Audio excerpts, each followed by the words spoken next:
Hej Ratata! I förra avsnittet besökte vi milo.ratata.fi och idag är vi i Helsingfors för att träffa Kanneli, alltså spicegirl.ratata.fi. Vi kommer att prata om hennes blogg, vi kommer att prata om fotande, böcker, kolla in hennes lägenhet och sånt. Så om du vill se mera, häng med!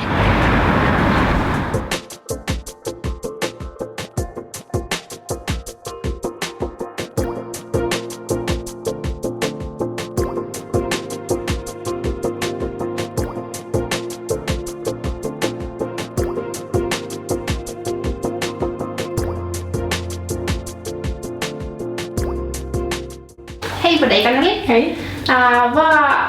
Vad händer i ditt liv just nu? Just nu har jag så här 4 dagar till sommarlovet ska börja.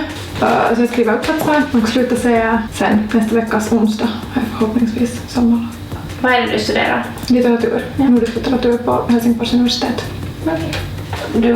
Du är ju annars också skriver ganska mycket om böcker och så här. Ja. Eller alltid nu och då. Vilken typ av böcker tycker du om? Jag är nog ganska så här, liksom romaner kan jag vara ganska allätare i, eller jag kan tycka om ganska mycket olika. Men jag läser väl spontant läser jag mest kvinnor och ofta ganska yngre kvinnor och deras upplevelser som jag säkert så det jag relaterar mest till. Du har en blogg som heter spicegirl.ratata.fi. Yes. Hur länge har du bloggat och vad var orsaken att du ville börja blogga? Jag bloggade sedan jag var 15. Jag kommer inte riktigt ihåg varför jag började.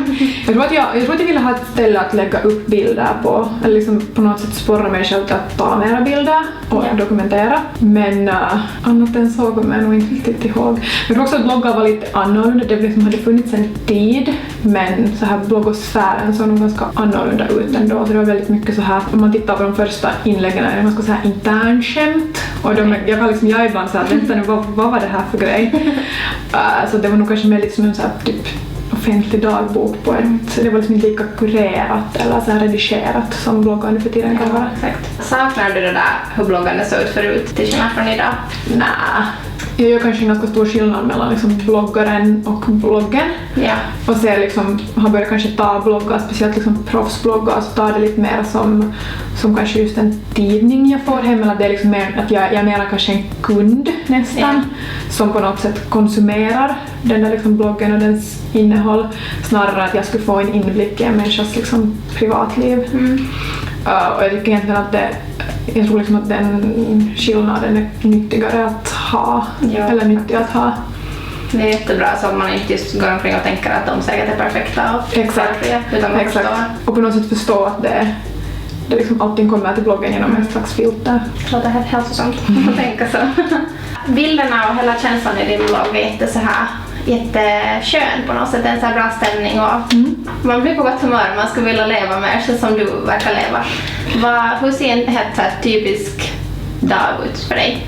Först och främst tack, det är fint att höra att det är en fin stämning. Också där det är ju liksom medvetet valt en liksom fin stämning. Jag hoppas att människor förstår att det inte är hela sanningen. Ja. Mitt liv kan vara, liksom, dagarna kan vara ganska oregelbundna just för att jag nu har valt att börja studera så jag har ganska fria tidtabeller vilket gör att ibland sitter jag liksom, till exempel här vid köksbordet hela dagen och bara skriver på den här eller ligger i min säng och läser i extremt oergonomiska positioner. Eller så ränner jag runt på universitetet på olika föreläsningar, unisportgymmet. Sitta för länge på en café när jag pratar med kompisar, lunchar. Ibland kan jag liksom sticka till landet mitt i veckan för att nu har jag tid och jag behöver inte vara här. Så att det finns en vardag men den är ganska oregelbunden.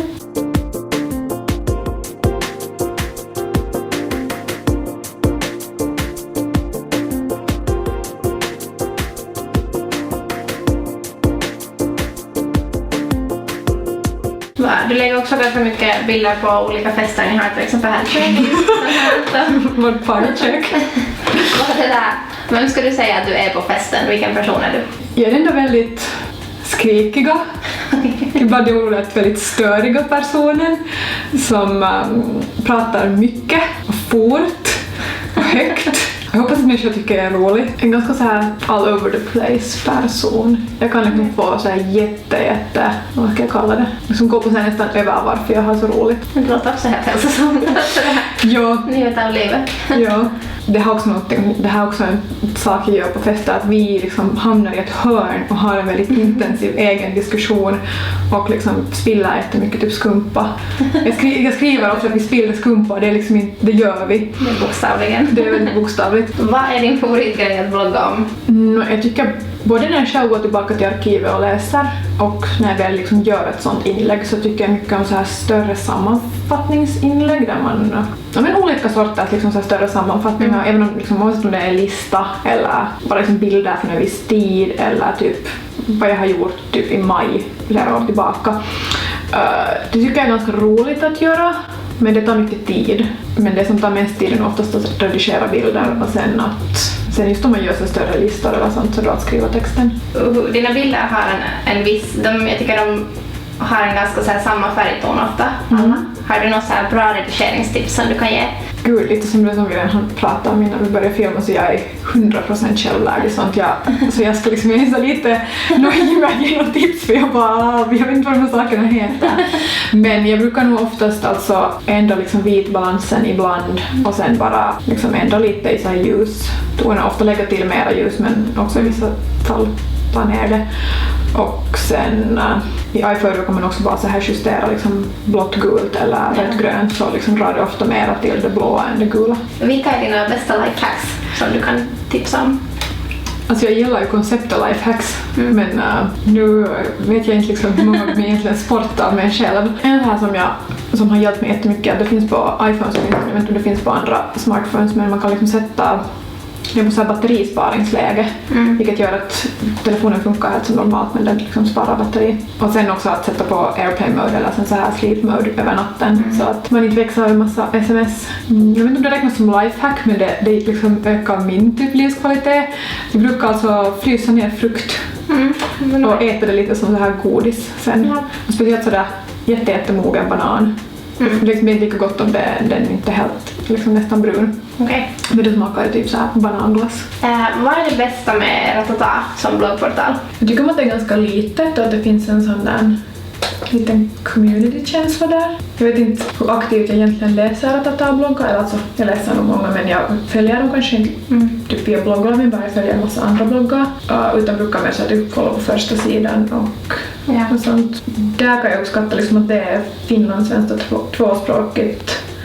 Tänk om det skulle vara en liksom svensk bloggportal, så skulle man kanske känna ett så här mellanförskap på ett annat sätt. Det kan vara ganska skönt att också ha ett finlandssvenskt. Har du några visioner för din egen blogg, så där hur du vill fortsätta den här resan? Nej, jag har lite den där attityden till bloggandet.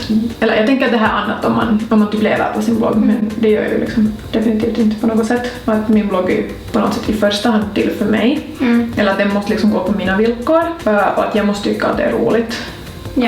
Och därför har jag kanske överlag i livet försökt det senaste året lära mig att värdera liksom prestationer och sådana liksom, eller sådana prestationer som syns utåt mindre, och kanske liksom lyssna mer inåt. Jag börjar låta henne som någon sen. Men kanske också därför tänkt att jag liksom bloggande nu ska definitivt komma liksom naturligt och som det kommer. Det låter också hälsosamt. Så innan vi avslutar, vad kommer du att göra i sommar och vad har du för planer överlag nu i livet? Jag ska jobba på min grad i sommar. / jag ska vara ledig i sommar. Vi får se hur det går att kombinera de två.